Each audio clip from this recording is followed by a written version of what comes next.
Magandang araw, si Dingdong Dantes po ito.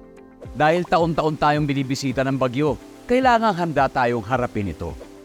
Naalala ko si Mami, meron siyang isang envelope kung saan nakatago ang mga importanteng dokumento para madaling kunin at dalhin kapag may bagyo.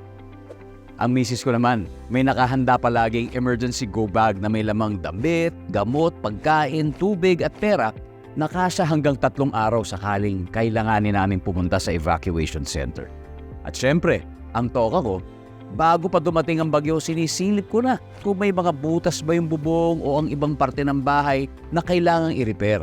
Nakamonitor din ako sa updates ng Pag-asa tungkol sa bagyo. May kanya-kanyang responsibilidad sa bahay para sure na ligtas ang buhay.